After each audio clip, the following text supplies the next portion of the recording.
Em nome do Pai, do Filho e do Espírito Santo. Amém. Vinde, Espírito Santo, enchei os corações dos vossos fiéis e acendei neles o fogo do vosso amor. Enviai o vosso Espírito e tudo será criado e renovareis a face da terra. Oremos. Ó Deus, que instruíste os corações dos vossos fiéis com a luz do Espírito Santo, fazei que apreciemos retamente todas as coisas, segundo o mesmo Espírito, e gozemos sempre da sua consolação. Por Cristo, Senhor nosso. Amém. Fala, pessoal, beleza? Aqui é o Fagner, podcast direto da Arca. Hoje estou sozinho, cadê o Alê? Só temos o copo vazio e nada mais. O Alê tá de férias. Tá de férias? Será que o Alê tá de férias? Alê, cadê você? Volte. Ele disse que semana que vem tá aqui com a gente de volta. Mas nós temos que gravar aqui com vocês. Estamos na sequência. Alguns episódios a gente voltou a gravar e postar um pouquinho mais. Quem sabe dessa vez aí a gente põe um pouquinho mais de tração. Hoje é dia 1º? Hoje é dia 1º? Hoje é dia 1º de março de 2024. E já faz 2 anos que a gente grava podcast? É isso que eu tô... É isso, produção? Uns 2 anos? Estamos indo para 2 anos? Se não batemos 2 anos, estamos muito próximos disso. Aê! Muito bem, muito bem. Quem tá falando com vocês é aqui a produção Luciano. Boa tá noite, ali, pessoal. Bom dia, escondido. boa tarde. Tá escondido ali. Mas vamos nessa. A gente tá na nossa sequência aí de falar das aparições. Na última gravação falamos sobre a aparição de Nossa Senhora das Lágrimas, da Coroa das Lágrimas. Entregou a Coroa das Lágrimas em 1932 em Campinas. Sequência maravilhosa de aparições aí no Brasil. Nós temos reconhecido pelo bispado, né? Aqui vai um detalhe interessante que é assim, não é dogma de fé acreditar nas aparições de Maria, né? Não é um dogma de fé. Mas, como a gente sempre ouve falar dos sacerdotes, por vezes, assim, você está desperdiçando uma excelente devoção, que pode te ajudar bastante. Mas, de fato, não é dogma de fé. O Vaticano acompanhou 16 aparições, né? Documentou, a gente já falou muitas delas aqui, Guadalupe, a aparição em Paris na Medalha Milagrosa, falamos de La Salette, falamos de Lourdes, as 3 na França, falamos de Fátima em Portugal. Então vão ter outras, né, como Akita, que são aí reconhecidas pela Igreja, dentro das 16 que são reconhecidas pelo Vaticano, não é que é reconhecida pela Igreja, é reconhecida pelo Vaticano. E existe uma determinação do Vaticano de que as aparições podem ser reconhecidas pelos bispados, da qual elas estão aparecendo. E aí eles divulgam, né, o que se chama de imprimatur, ou seja, pode imprimir material sobre aquela aparição e dependendo aí, o bispo pode já liberar para celebração de missas, acompanhamento de sacerdotes ao local e tudo mais, festas, datas festivas. Então isso pode acontecer. Algumas aparições do Brasil, nós temos aí Aparecida, né? E também temos Nazaré. Nos 2 casos, a aparição é de uma imagem, de uma escultura. Nos 2 casos. Nós temos em Aparecida aqui em São Paulo, que passou a se chamar Aparecida justamente por conta do aparecimento da imagem. Então o aparecimento do corpo da imagem depois da cabeça, né? Vamos falar de Aparecida mais, vai ter um episódio só para isso com certeza. E nós temos Nazaré, então ali em Nazaré também a aparição da imagem, a imagem aparece por inteiro, é a imagem de Nazaré, que está em Portugal, né? O original está em Portugal, na cidade de Nazaré, em Portugal, que aí nós temos, como é determinada a história dessa aparição, ela foi esculpida originalmente por o próprio São José e foi pintado por São Lucas, muito bonita a história da escultura da imagem de Nossa Senhora de Nazaré. Vale muito a pena também conhecer. E aí nós temos aqui no Brasil 2 aparições de Maria, especificamente, que não são da imagem, mas de Maria, que é o caso de Campinas, que nós gravamos no último episódio, e agora de Simbres, que nós falaremos agora, a aparição de Nossa Senhora das Graças. Nesse caso, é Nossa Senhora em corpo, né, em imagem. Quem teve contato, no caso a irmã Amália, que tem contato com Maria em Campinas, e aqui a irmã Adélia, junto com a Maria da Conceição, em Pernambuco. Nos 2 casos é a aparição de Nossa Senhora mesmo. tem características diferentes, e é isso aqui que a gente vai falar um pouco sobre as características dessas aparições. E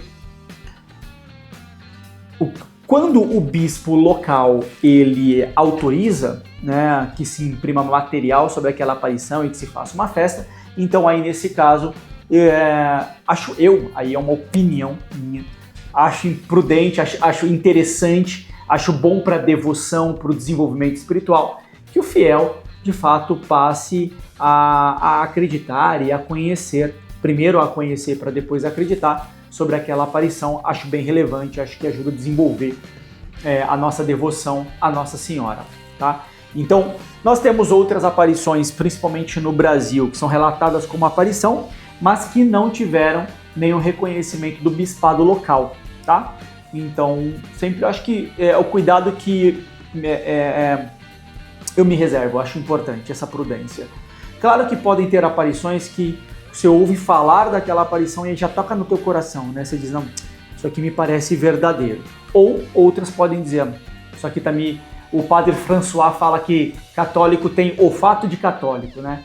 E você sente e fala, acho que aqui tem coisa estranha. Pareceu muito com uma pranchetinha, né? O pessoal fica ali escrevendo muito, não sei. Então, mas se você não é tão sensível assim, que é o meu caso, eu não sou muito sensível, para ter esse olfato católico, assim, para dizer, será que isso aqui é católico ou não, ou já sair desconfiando, ou já sair acreditando, eu acho que uma boa recomendação é seguir aí o que o bispo local, se o bispo local ele já está apoiando aquela aparição, já é um excelente sinal, uma vez que a Igreja Católica, principalmente quando a gente está falando não só dos presbíteros, do presbitério, né, mas quando a gente está falando dos bispos como um todo, é muito cautelosa. Simplesmente, uma vez eu ouvi o padre Paulo Ricardo até falando sobre isso, né? Se tem alguém que é cético, é um padre e mais ainda um bispo. Então, porque faz parte da cautela da igreja, né? A prudência, ela é muito necessária para a gente não sair colocando fé em coisa que talvez não seja uma manifestação de Deus. No caso especificamente de Campinas e no caso de Simbres, nós tivemos o reconhecimento do bispado local. Muito bacana. Então essa dica serve bastante pra gente, porque nós tivemos o reconhecimento do bispado local e eu acho que aqui já começamos a ter uns detalhes interessantes.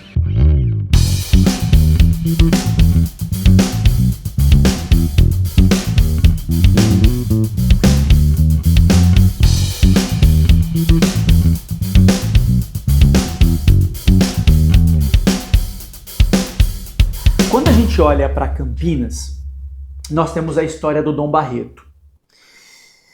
E quando o Dom Barreto é o bispo de Campinas, né? E na história do Dom Barreto, nós percebemos um homem de uma trajetória de santidade, né?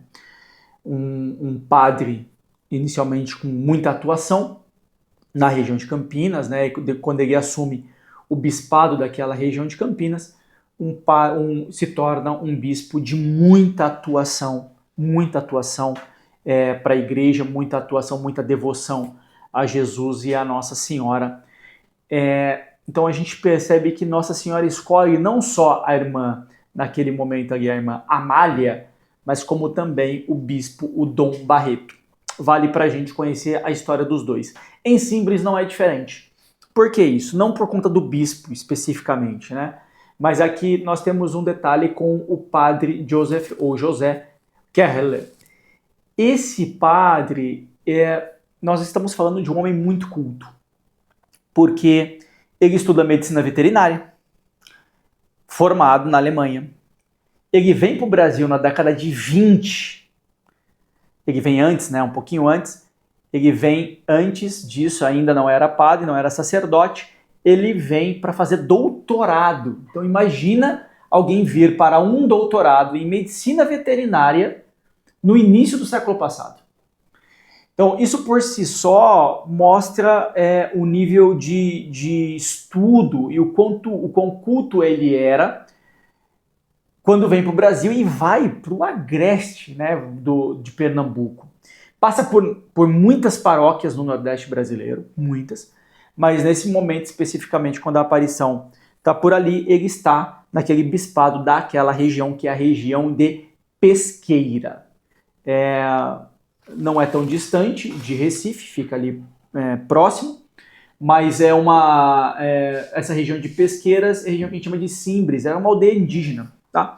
Mas é um local que você veja, é uma floresta de chique-chique. Então é um local, de fato, muito árido, né? Muito seco, de vegetação, de uma vegetação espinhosa, de uma vegetação que não se compara com o que nós temos em São Paulo ou em outras regiões mais irrigadas do Brasil.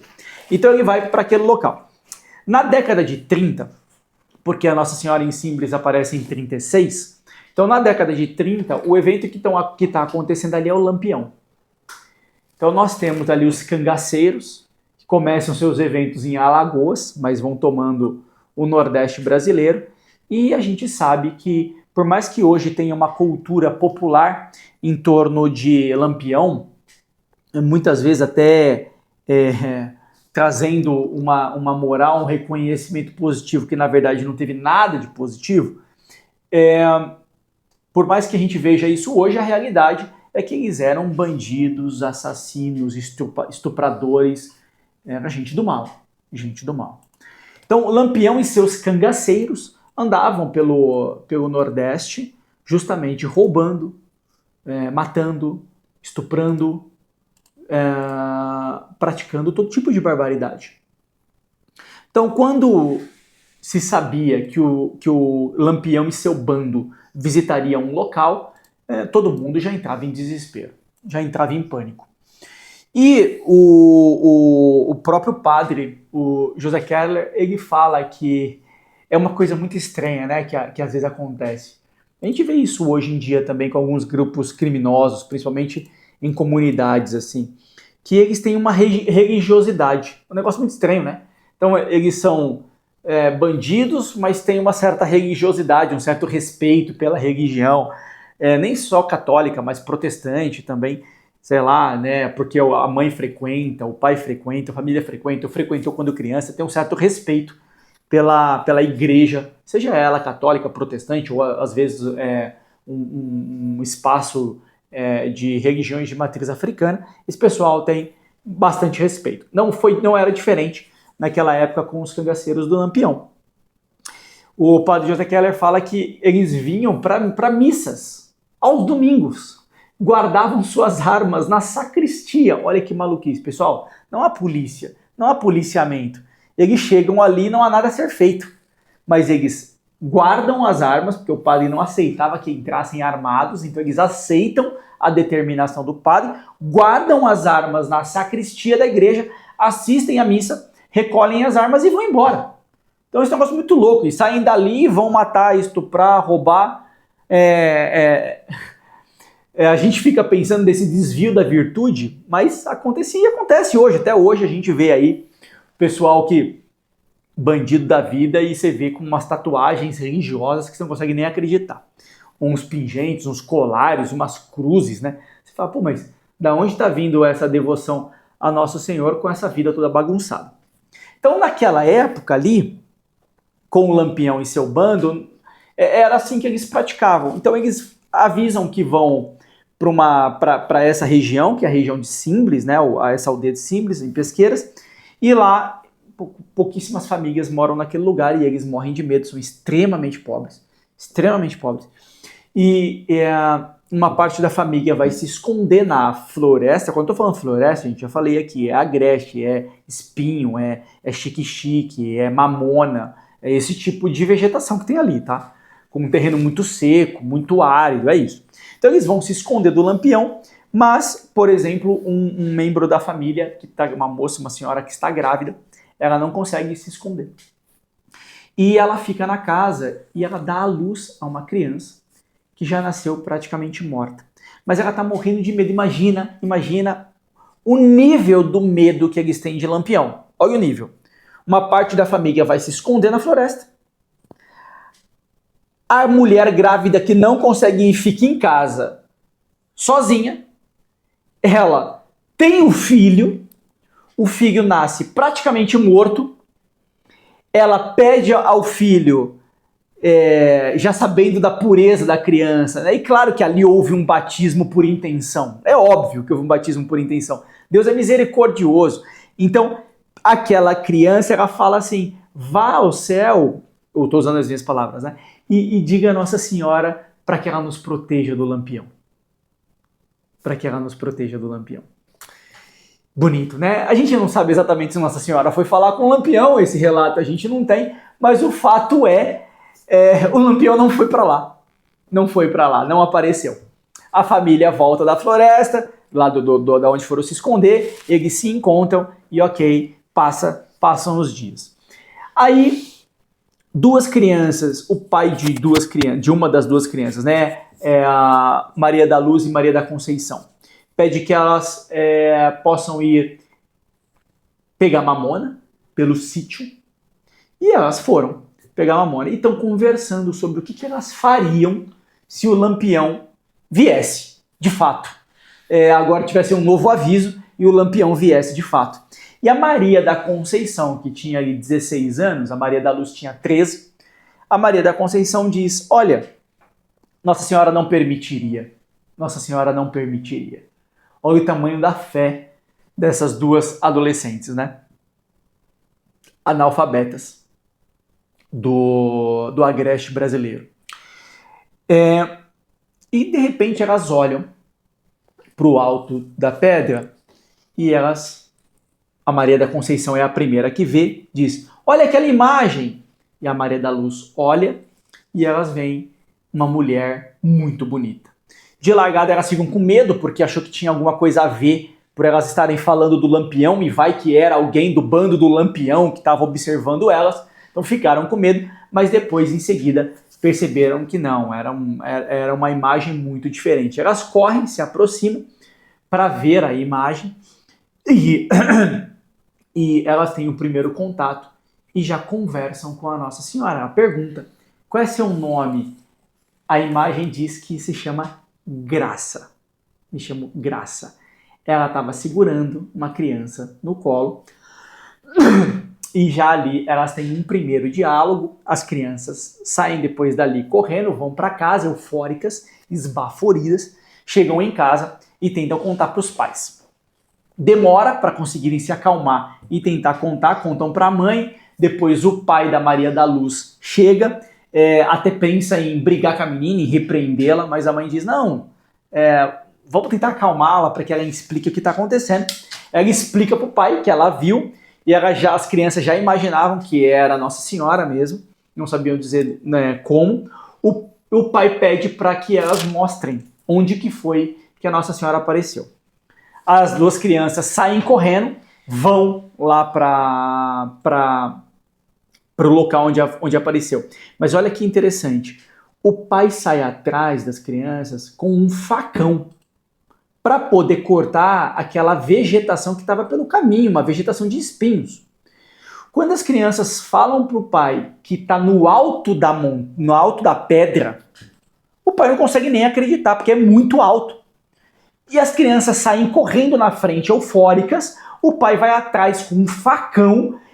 O pai relata que as crianças pareciam que flutuavam sobre o meio dos espinhos. E ele vai atrás, assim, suando muito, sofrendo muito, cortando os galhos e os espinhos e os arbustos pelo caminho até chegar no local onde as crianças disseram que a aparição tá. Ele olha para as crianças e esperava ver, né, uma roupa toda rasgada, as crianças todas marcadas, arranhadas, com sangue, e nada disso está acontecendo.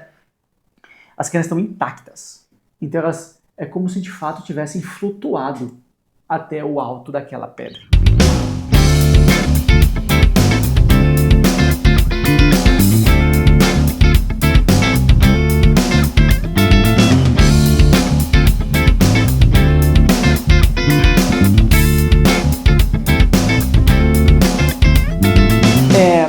Acontece o contato, o pai não vê a Nossa Senhora, as crianças vêm, conversam novamente e a partir dali o pai vai e leva a filha Maria da Luz para conversar com o padre, com o pároco daquele local e também ser interrogada pelo bispo.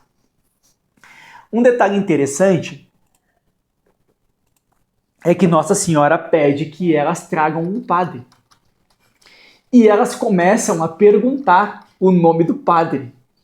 Porque elas conhecem os padres daquela região, então ela fala, é o padre A, é o padre B, é o padre C, é o Frei não sei quem. E a Nossa Senhora diz, não é nenhum desses. E como que diz, né? Vocês saberão quando vê-lo. O bispo, imediatamente, ele direciona o padre José Keller para poder, o Joseph Keller, né, em José em português, para poder investigar a aparição. Mas pensa, um homem poliglota, que era médico antes de ser padre, bastante culto, e com as informações não só da igreja, mas também com o noticiário, principalmente o europeu, muito vivo na memória. Pois o padre José Keller vai lá, acompanha as meninas, primeiro, né, para chegar no local ele já percebe o tamanho do sofrimento, que é para chegar lá. Quando as crianças dizem, olha, aqui que Nossa Senhora aparece e ela está aqui, o que ele faz? Ele separa as crianças. Ele põe uma criança distante da outra, para que elas não ouçam o que ele vai falar individualmente com cada uma. Então este é um primeiro teste, ou seja, ele vai perguntar uma coisa para uma criança, e vai perguntar depois para outra criança, que crianças não adolescentes, né, são 13 e 16 anos, e vai perguntar para outra adolescente para ver se elas estão mantendo a mesma versão. E ele percebe que elas estão mantendo a mesma versão. Elas dizem que se parece muito com a imagem que está lá na igreja da Nossa Senhora do Carmo, em Pesqueira. Só que, em vez da roupa marrom, né, que é a Nossa Senhora do Carmo, ela está usando o manto azul, uma faixa azul e com a roupa, a túnica aí, ela é bege. Nossa Senhora das Graças é quase isso, só que com a túnica branca, né? E não bege. Mas o padre já entende, as crianças ainda não sabiam exatamente que era a imagem de Nossa Senhora das Graças, e o padre fala assim, vamos fazer perguntas para ela. E uma das coisas que o padre fala, pergunta para as crianças, para as meninas, é assim, vocês estão vendo ela? As meninas dizem que sim. Ela está me vendo? Elas dizem que sim, ela está te vendo. E aí o padre pede uma autorização para fazer pergunta em outros idiomas. Olha a esperteza desse padre. Ele não foi para perder viagem. Então já ali para a primeira viagem, talvez seja a primeira e a única chance dele, o padre Keller ele já vai preparado. Então ele já levou uma série de perguntas, e ele leva perguntas em latim e perguntas em alemão. As crianças são analfabetas. Então as crianças não vão saber, não vão entender nada do que ele está perguntando. Mas, se for uma aparição do céu, se for de fato de Nossa Senhora, responderia corretamente. Foi isso que ele pensou.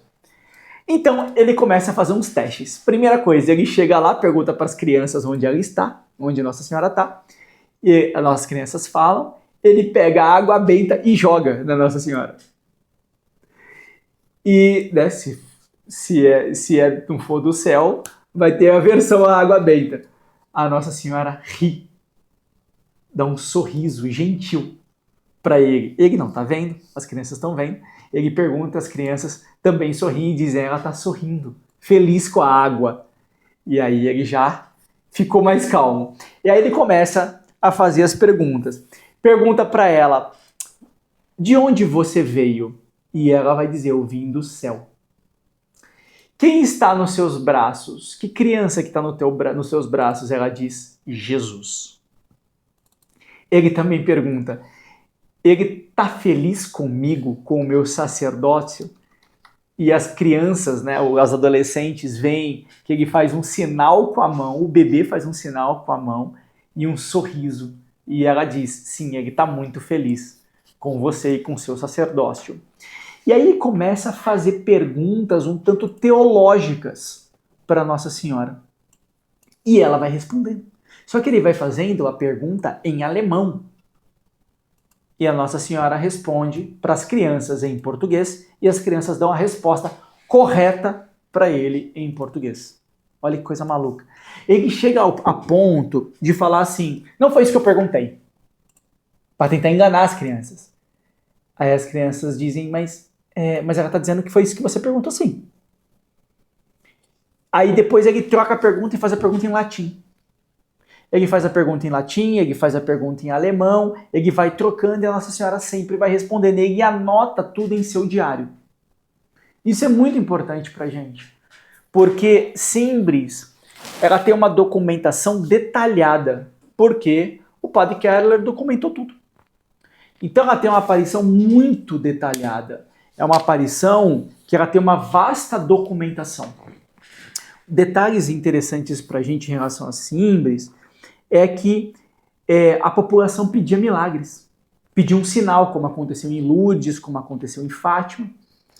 E Nossa Senhora diz que vai mandar um sinal.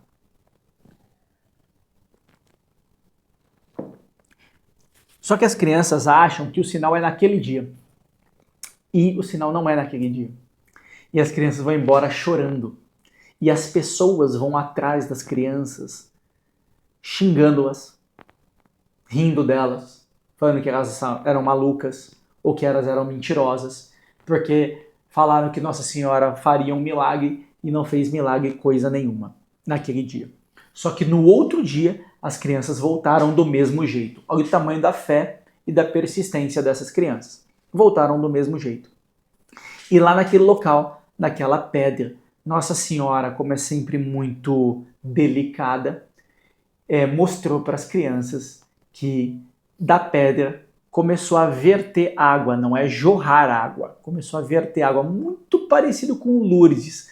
Vocês lembrarem quando a gente contou da aparição de Lourdes, né, que a Elizabeth Subirgo, ela começou a cavar, né, para poder aparecer água, comia o barro e a grama, e as pessoas xingavam ela, chamando-a de porca. Nesse caso aqui, a água começou a verter, primeiro de uma forma muito leitosa, mas já no outro dia, uma água cristalina. E aí as crianças perguntaram para que aquela água servia, né? O que a Nossa Senhora esperava. E a Nossa Senhora disse, esta água curará a todos que tiverem fé. Que interessante, né? No livro acho que é Diário do Silêncio, a escritora relata que essa água não estraga. Então ela fica guardada anos e ela não estraga. E ela se mantém fresca. Curioso isso. E limpa. E limpa. Muitas curas já foram documentadas por conta dessa água, que verte de lá até hoje. Então, se você for em Simbres, em Pernambuco, eu nunca fui, mas vocês podem procurar na internet e vocês verão que essa água, ela verte de lá e as pessoas coletam o tempo todo. Muito bacana saber sobre isso.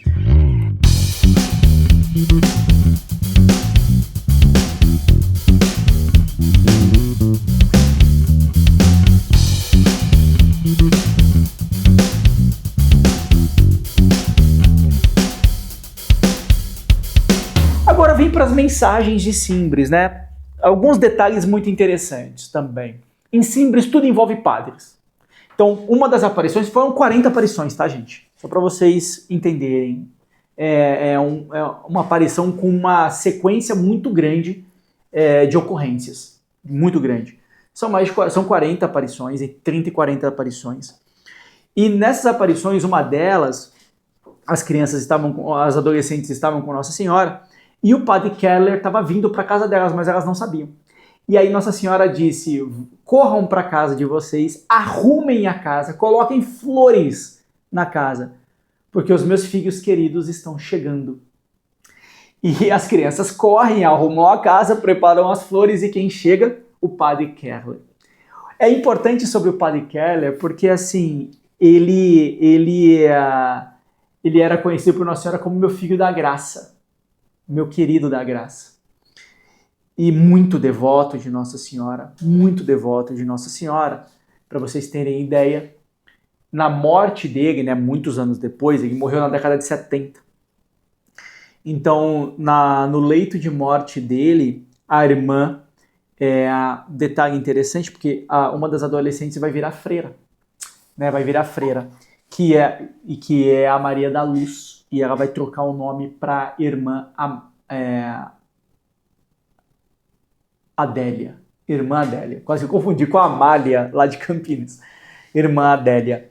E a irmã Adélia vai estar acompanhando o Padre Keller no leito de morte, junto com outras pessoas, né? E ela diz assim, coloque a vela na mão dele, porque Nossa Senhora já está vindo buscá-lo. E Nossa Senhora não falava que o Padre Keller ia morrer, e sim que ele ia fazer a viagem, né? Ele ia acordar aí de fato na graça, fazer a viagem para a graça, acordar na graça. E quando colocam a vela na mão dele, ela, a irmã Adélia e as outras pessoas que estão em volta relatam que no quarto apareceram nuvens no quarto, como um sereno no quarto, no momento da morte. E ele começa a cantar Mãezinha do Céu. Começa a fazer o canto para Nossa Senhora e morre, falece, enquanto está cantando a Nossa Senhora no seu quarto cheio de nuvens. Uma coisa maravilhosa. Então, e de fato, é um filho querido de Nossa Senhora. Esse é o Padre Keller. Vale muito a pena. Acho que a gente faça um podcast, um episódio específico sobre a vida do Padre Keller. Mensagem curiosa também ali sobre Simbres, né? Depois do milagre, depois dos 40 dias. Tanto a Maria da Conceição, que se manteve muito, muito reclusa das pessoas. Ela não foi para o convento, mas ela se vestia de freira. Interessante isso. A gente tem notícias da época, né, que vão dizer que ela não virou freira porque não havia freiras negras em nenhum convento naquela época. Não sei dizer se isso é verdade.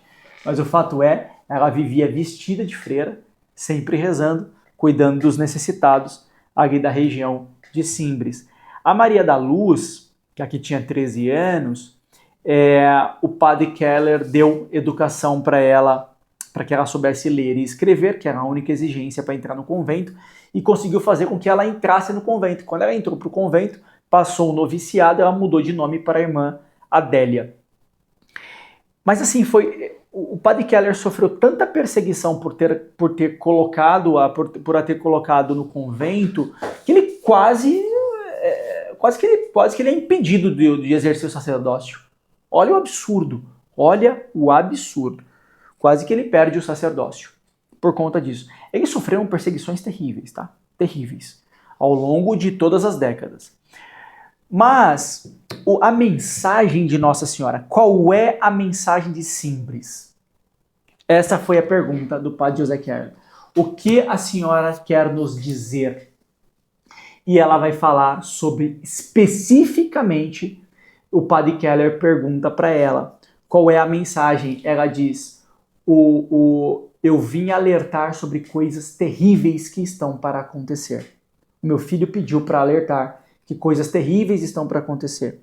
Vocês precisam fazer oração e penitência, que coisas horríveis estão para acontecer.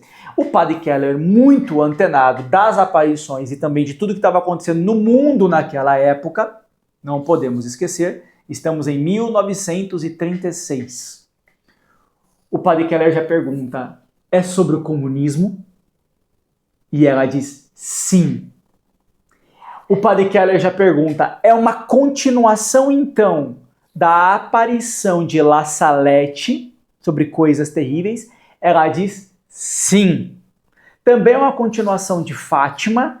Ela diz, sim. Em 1935, né, o Brasil nós tivemos uma revolução no Brasil chamada Intentona Comunista. Então quem estudou lá no ensino médio ou no colegial ou pro Enem sobre a Intentona Comunista, a gente sabe que é o Luiz Carlos Prestes, da Coluna Prestes,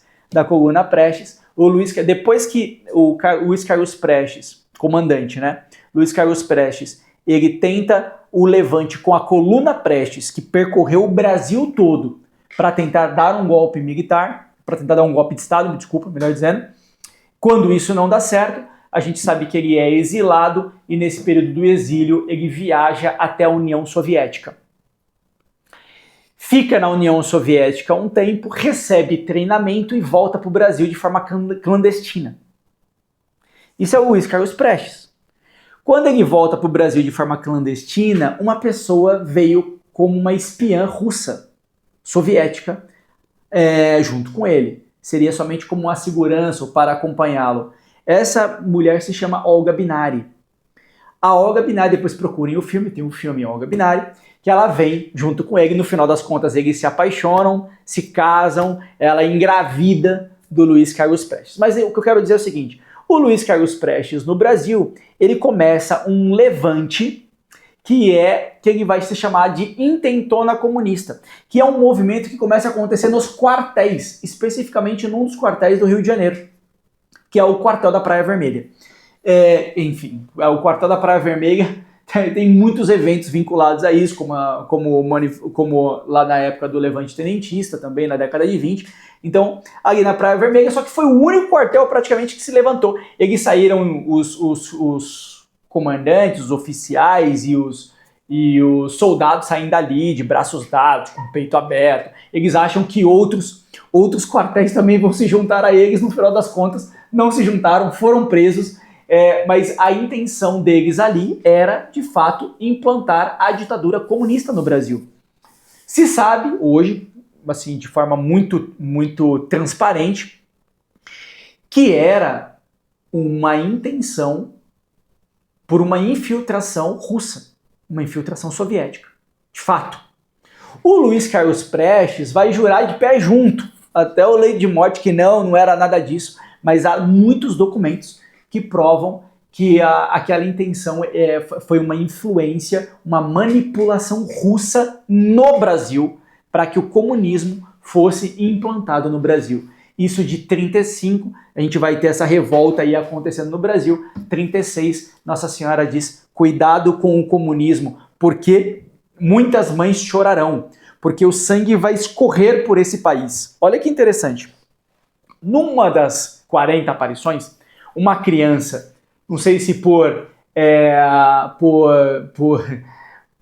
ser espoleta ou por maldade, pega uma pedra e taca no local aonde está a aparição.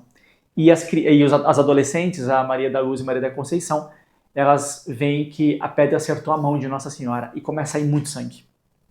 E o padre Keller pergunta, o que esse sangue quer dizer? Ela diz, é o sangue que correrá no Brasil se o comunismo tomar conta deste país. Essa é uma outra pergunta que o padre Keller faz mais para frente, né? Porque as adolescentes continuaram vendo Nossa Senhora a vida toda delas, não somente ali. Por que então não aconteceu o comunismo no Brasil? Ela disse, porque os brasileiros estão se convertendo, os brasileiros estão rezando mais, os brasileiros estão fazendo penitência. Pensa, ali da década de 30, década de 40, década de 50. Ali em 1936, o padre Keller perguntou assim, pode acontecer com a gente o que está acontecendo na Espanha? Para quem não sabe, a Espanha de 1936 a 1939 viveu a Revolta Espanhola.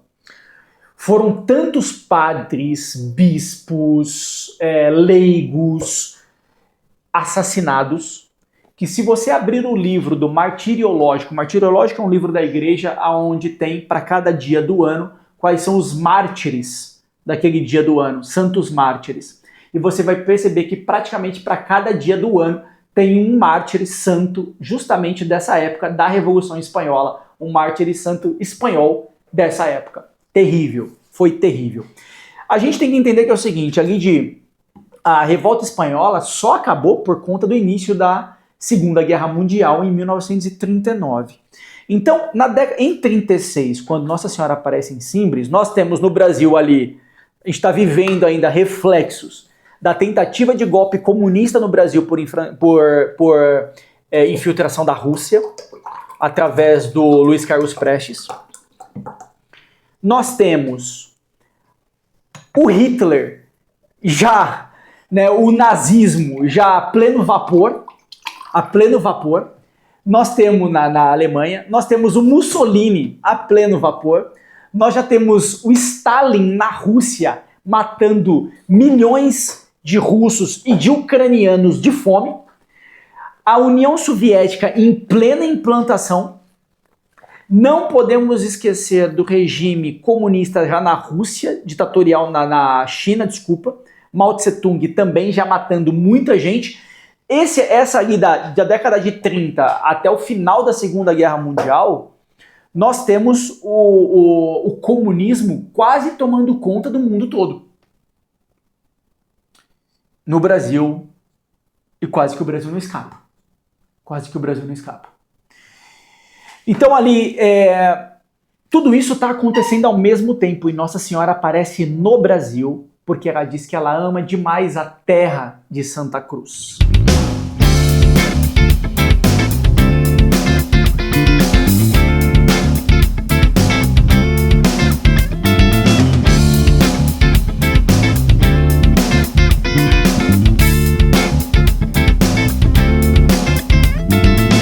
A irmã Adélia, né, décadas para frente, porque ela morreu em 2013, se eu não estiver enganado, já com 1936 ela tinha 13 anos, então ela morre com 80 e poucos anos. Quando falava do comunismo perto dela, ela chorava. Falava a palavra comunismo perto dela, ela chorava. Então eu acho que vale a gente pensar o seguinte. Em 1932, Nossa Senhora aparece em Campinas e Jesus diz que ele vai ensinar uma devoção que nunca foi ensinada nos últimos 2000 anos, da qual para ele é irresistível, que é fazer seus pedidos a Deus pelas lágrimas de Maria, ou seja, pelas lágrimas daquela que mais o amou. Fica imaginando Jesus na cruz olhando sua mãe. O sofrimento da sua mãe em todo o processo da crucificação, enquanto andava em direção ao Calvário, o desespero daquela mãe olhando o seu filho há 12 horas apanhando e subindo para a crucificação, para ser crucificado. Por isso Jesus vai dizer, peça pelas lágrimas daquela que mais me amou. Daquela que mais me amou. Eu que estava manietado, né, com as mãos presas. 4 anos depois, Nossa Senhora aparece em Pernambuco, agora para falar sobre o comunismo. Igualzinho aconteceu em Fátima, em 1917.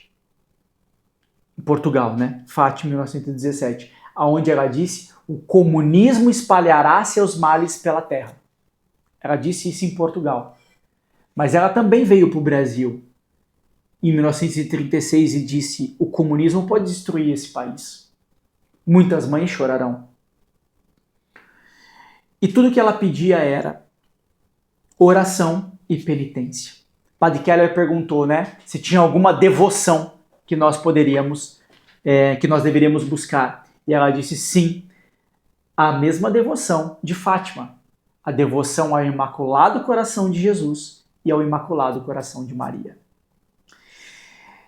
Não podemos nos esquecer disso jamais. Jamais.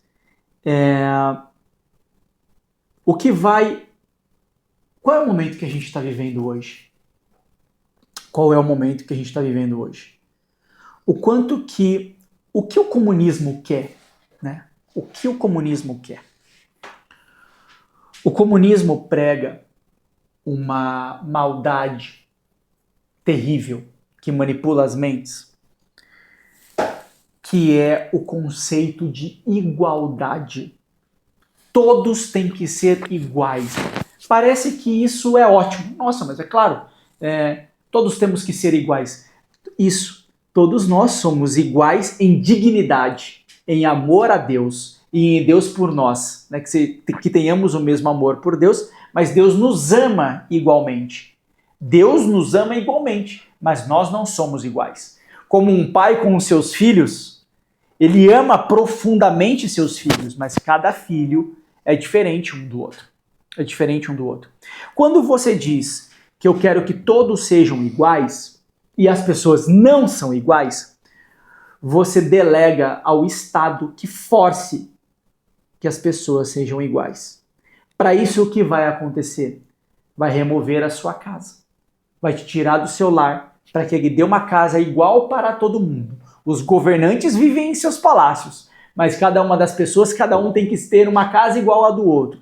Cada um tem que ter um salário igual ao do outro. Cada um tem que comer exatamente o que o outro come. Nós temos que ler o que todo mundo lê. Nós temos que assistir o que todo mundo assiste. Ou seja, isso é um processo de doutrinação do mal. Nós não somos iguais, nem os anjos do céu são iguais. Deus fez todos diferentes, todos os seus seres, todas as suas criaturas completamente diferentes. O que o diabo está querendo fazer, que Satanás quer fazer, é subverter esse pensamento, usando uma palavrinha doce que é que todos sejamos iguais, e nós não somos iguais. E além disso, só que como nós não somos naturalmente iguais, o comunismo percebeu o seguinte: ele precisa remover aquilo que nos faz nos sentirmos diferentes e aquilo que nos ajuda e que reflete o amor. Então, eu preciso retirar Deus. Eu preciso destruir qualquer estrutura hierárquica. Ou seja, Deus está acima de mim. Não, todos somos iguais. Lembra lá no Gênesis? Qual foi o pecado aqui, né? Lá no Gênesis 3. No Gênesis 3. Olha o que Satanás vai dizer, né? Gênesis capítulo 3. Vamos pegar aqui, eu estava olhando o 2. Gênesis capítulo 3, versículo 1. A serpente era o mais astuto de todos os animais do campo que o Senhor Deus tinha formado. Ela disse à mulher: é verdade que Deus vos proibiu comer do fruto de toda árvore do jardim? A mulher respondeu-lhe: podemos comer do fruto das árvores do jardim, mas do fruto da árvore que está no meio do jardim, Deus disse: vós não comereis dele, nem o tocareis, para que não morrais. Ah não, tornou a serpente, vós não morrereis, mas Deus bem sabe que do dia em que dele comerdes, vossos olhos se abrirão e sereis como deuses, conhecedores do bem e do mal. Vocês, se comerem desse fruto, disse para Adão e Eva, vocês serão iguais a Deus. E é esta mentira da igualdade que Satanás já prega de largada, para que a gente se julgue, se imagine como nós sendo senhores da nossa própria vida. Se nós nos imaginarmos como senhores da nossa própria vida, a gente deixa de acreditar em Deus. Porque não vamos acreditar que somos uma criatura, não nos humilharemos. Isso não vai acontecer. Então nós não reconheceremos Deus de forma alguma. Quando o comunismo, criado por Satanás, sim, de antes da Revolução Francesa, já falamos muito disso aqui, criado por Satanás, entra na sua mente, entra na mente das pessoas e diz que quer implantar uma igualdade, lá no fundo, lá por baixo, sabe o que ele quer? Que você se sinta, inclusive, como sendo um Deus. E se você fizer isso, você deixa de crer, deixa de ter fé naquele único que pode te salvar. E dessa forma, o demônio pode te manipular. Olha que detalhe interessante. Só que há uma barreira. Qual é a barreira? A igreja. Aquela que evangeliza e que traz os sacramentos de cura. Então a igreja precisa ser destruída. Mas também há um outro detalhe. Qual é o outro detalhe? A família. Porque na família as pessoas não são iguais. O pai é o pai, tem suas funções, a função da proteção, a função do provimento, né, do cuidado com aquela família. Isso é o pai. Nós temos a função da mãe, que também, por vezes, cuida do provimento da família, mas tem uma função diferente, é óbvio que é diferente. Quando a criança está doente, ela não corre para o pai, ela corre para a mãe. É óbvio. Quando ela está querendo um julgamento mais leve, ela não corre para o pai. Se ela fez uma arte, ela corre para a mãe. É assim que é. Porque há funções diferentes dentro da família. A função do pai é do pai, a da mãe é da mãe, e a do filho é ser filho.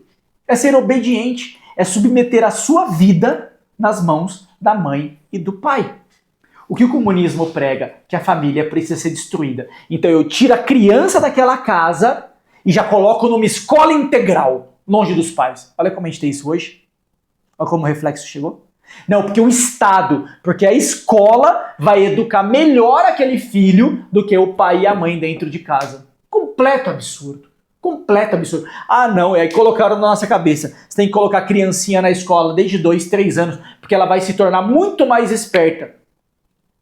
Tem um monte de gente que você conversa que começou a estudar na escola com 6, 7, 8 anos de idade, e quando compara aos 20 anos, elas são iguais em matéria de conhecimento. Não mudou nada para aquele que entrou na creche com 6 meses de vida, ou de ter nascido, né? 6 meses de nascimento. Então, essa ideia de que o Estado, quando você diz que o Estado, a escola para todos, é interessante essa conversa da escola para todos. Quem é que vai prover a escola para todos? O Estado. E aí o Estado coloca a ideologia que ele quer. Qual é a ideologia dele? Todo mundo tem que ser igual. Todo mundo tem que ser igual. Acho que não é por aí.